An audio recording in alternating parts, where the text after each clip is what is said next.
I'm James Demer, the audio nomad, and today we're speaking with John Park about the Origin, which is THIEAUDIO's newest IEM that incorporates a bone conduction driver among other drivers. We just demoed it at CanJam SoCal, and it was a huge success. And now we're going to talk to John Park about how he tuned the Origin and let's talk about bone conduction drivers.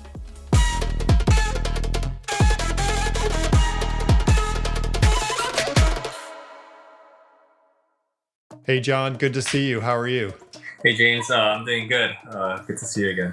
So I was just at CanJam SoCal, and I had the Origin, which I have right here in my hand. I think probably one of the first sets in the United States.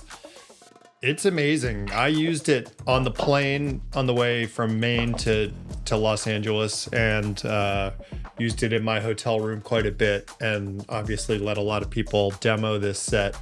And the reviews were very, very positive. Some people called it thick. Others said that it had a sort of a visceral auditory experience that maybe was because of the bone conduction drivers. I'm not really sure. I don't know if it's a placebo or if it's real, but I'd love to hear your thoughts on bone conduction and how you tuned it. And maybe we can just dispel some of the myths that people have about bone conduction drivers. There's been a few bone conduction IEMs so far, but I think most of them, they didn't really like the effect of the bone conduction driver. In a lot of these IEMs, it wasn't exactly that clear. Like a lot of people were confused whether it was placebo or whether it's actually some effect from the bone conduction driver. So in the Origin, we're using probably the latest version of the bone conduction driver. And in design, it's a little bit similar to some of the drivers that other companies have been using. The technology behind it, it's basically like a dynamic driver in that it has a moving kind of like a membrane, I guess. They don't call it diaphragm, but it has a moving membrane. It has a magnet, and it does have voice coils, but they're positioned a little bit differently compared to a typical dynamic driver. I think that's important to really clarify to our audience, because I remember you telling me when I talked about initially when we had a conversation a couple of weeks ago about how it's, how does it radiate through your bones or your skull or your head or your pinna or your parts of your ear, and you said that's not really how it works. That you actually hear the driver audibly. It does vibrate, but most of the sound I don't think it's purely from the vibrations. I think in IEMs, the terminology is a little bit misused because bone conduction, it actually comes from medical devices where they would actually surgically implant like a transducer, like a vibrating transducer into the head, and then like an outside device that sends a signal out. This isn't that. That's a cochlear implant. Yeah. For people who are very hard of hearing. Yeah, so this isn't that. The driver isn't directly contacting your head or your bone, so it's not technically a bone conduction driver. Now, is this the same technology that's in like those shocks?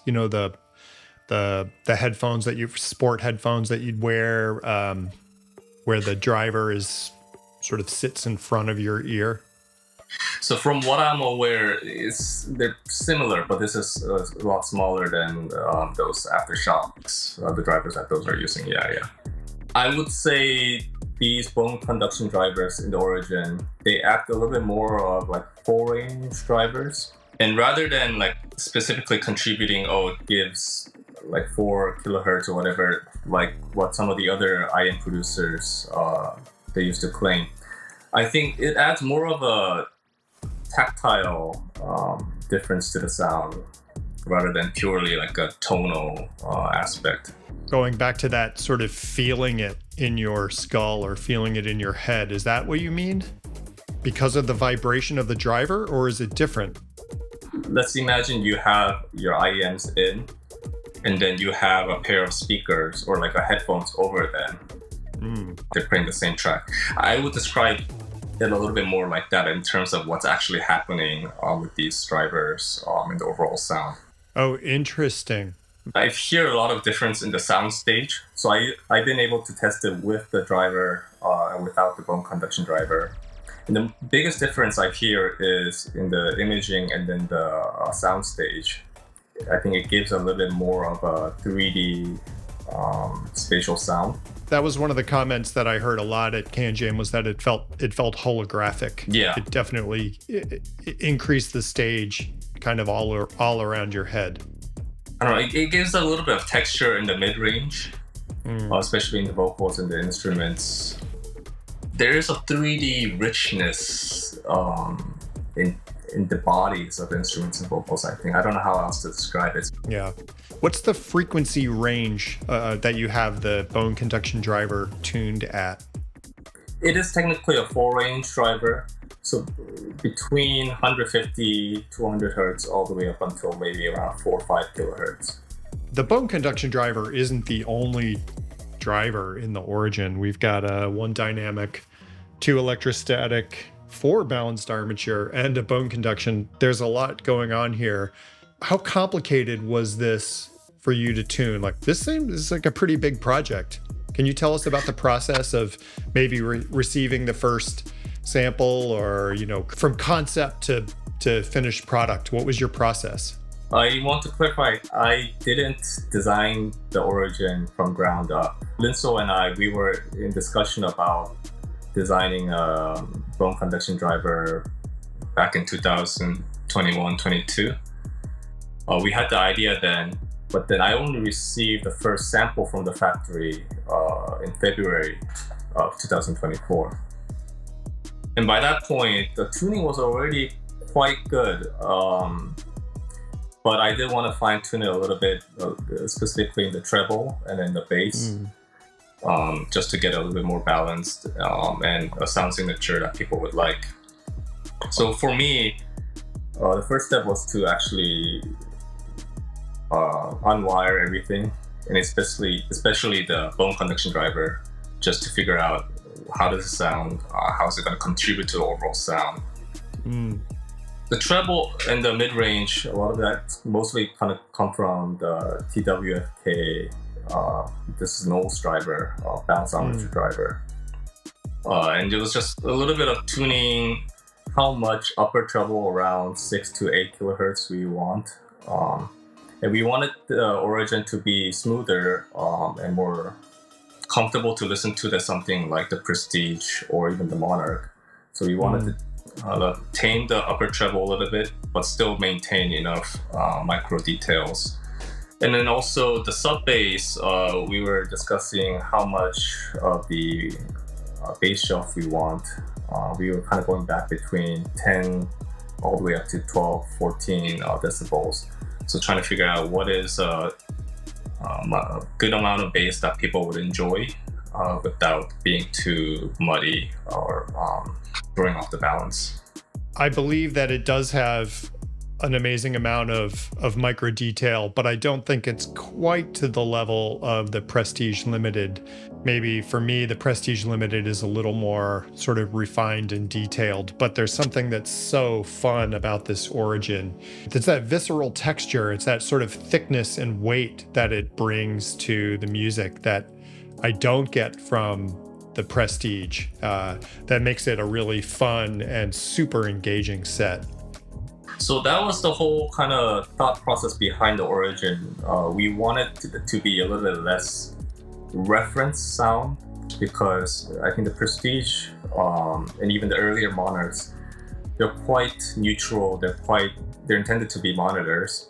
But for the Origins, we wanted to make them a little bit more like, I guess, like the general like loudspeakers that you would have, something that you would listen to just to enjoy music. I'm shocked that they're only $849. I feel like the audio could have charged a lot more for these. I'm curious how you feel about the price point. So the price was also something we kind of went back and forth on with Linso and THIEAUDIO. And as you know, like some of the similar configuration IEMs that we find, almost all around $3,000 and up. So the Origin definitely could have been priced higher. I just have such a strong opinion about this. I feel like companies can charge whatever they want for an IEM after a certain price. Like there's no rhyme or reason to it, because the materials aren't costing more. You know, there's research and development costs that need to be recovered. The number of units that are made, so that affects profitability. But I feel like it's really just how bold is a company to put an audacious price tag on an IEM and convince people to buy it. And I do wonder if maybe THIEAUDIO has priced this too low and people are going to think, oh, well, it can't be as good as a $3,000 bone conduction IEM from another manufacturer. Well, that's something we faced way back early, even from the first Monarch and Clairvoyance we released. And the fundamental goal for THIEAUDIO has always been to release the best products that we can release at the most reasonable price. Our goal is to make HiFi accessible. I think people pick flaws when they perceive a product to be cheaper because of the price. Yeah. Not necessarily the actual quality of the product or the sound. Yeah. So that's something, we'll always be facing when we undervalue our products. But we still want to remain true to our goal of making our products accessible, which is why we decided that the Origin was going to be priced at what it is. I love that about THIEAUDIO. One thing that I notice at every Can Jam I work, I have a ton of people at the booth. People are just lined up. B, they're often younger. They skew younger than the sort of average age at Can Jam. I find that maybe the older people who have more disposable income tend to gravitate towards some of the higher priced products, and the younger people tend to gravitate towards our booth, where we have IEMs that swing and hit really big. Their quality is exceptional. Their sound is amazing, but their price point is lower and possibly more affordable for people who are just getting started in the hobby or just don't have that disposable income that someone older or more successful might have. And I love that. Hey, let's talk about the cable on this thing. I guess I want to hear your thoughts on the cable before I tell you my thoughts and what people said at Can Jam. It's not the most expensive THIEAUDIO product right now, but I think the packaging and presentation is my favorite so far. And that includes this cable. I was quite surprised with this cable. This is thick. I'm pretty sure this is maybe 22 gauge cable. It's thick. It's quite heavy, and I like it and I hate it because of that.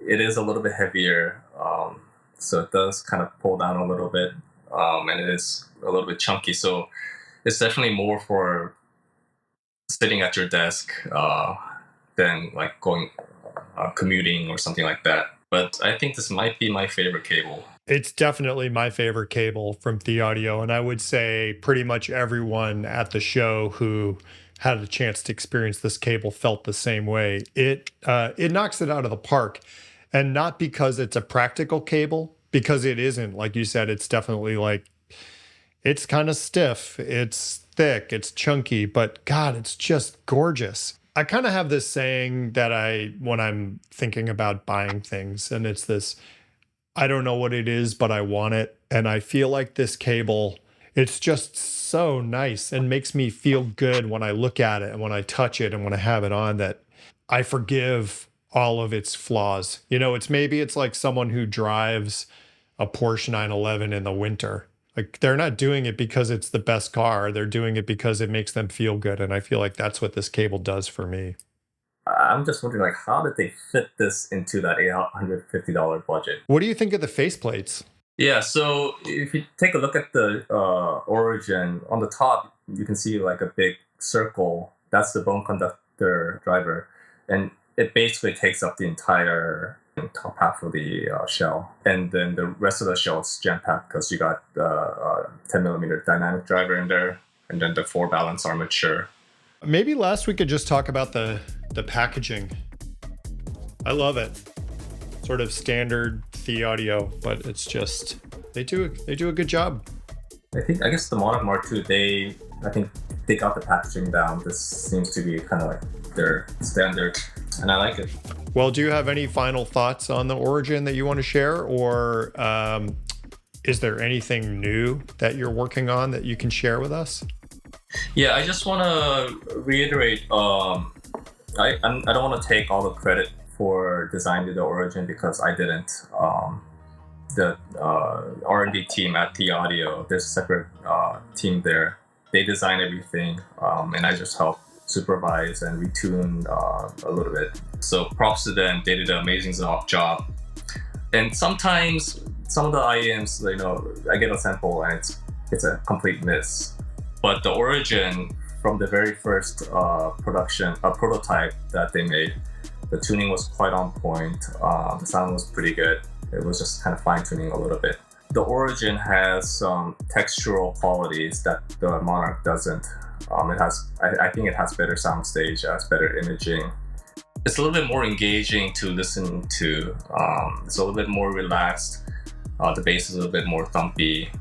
It really does, for me, it feels like I'm just kind of relaxing and listening to loudspeakers. People who want that a little bit more relaxed, enjoyable listening session, I think they're going to appreciate the Origin. I would agree. I did a kind of extensive A/B comparison between the Origin and the Prestige Limited, and I think all the points that you applied to the Monarch Mark III also apply to the Origin. It has probably better resolution and maybe better micro detail. It's more of a reference tuning. When I think about your job, I think about a mastering engineer. Basically, he doesn't record the bands, but he takes the final product and then tweaks it and makes it sound really, really good. I feel like that's what you do. I hope that it's successful, mostly because I want people to experience the Origin. It's really an exceptional IEM, from sound to build quality to presentation, and that cable is just amazing. So congratulations, John and team. Well done. I really think people are going to enjoy it. Find the opportunity to try it somewhere because they sound really good. Well, we'll have it at CanJam Dallas. We'll have it at CanJam New York City in 2025. I think we're going to be at NAMM. We're going to CES. We'll probably have it at CES. So if you have a chance to go to any of those shows, find our booth and pop these in your ears. Well, thanks for having me, James. Thank you, John. Yeah, it was great talking to you, and look forward to doing this again soon. Yeah. I'm James Demer, the audio nomad, and we've just had a very engaging discussion with JP, or John Park. I hope you learned something. I sure did. Look forward to seeing you on the next one. This video is brought to you by Linsol.com. Linsol sells IEMs, headphones, amplifiers, digital to analog converters, cables, really just about anything you could want for personal hi-fi or even home hi-fi. Their prices are great. The quality is exceptional, and their customer service is really second to none. Check them out in the link below.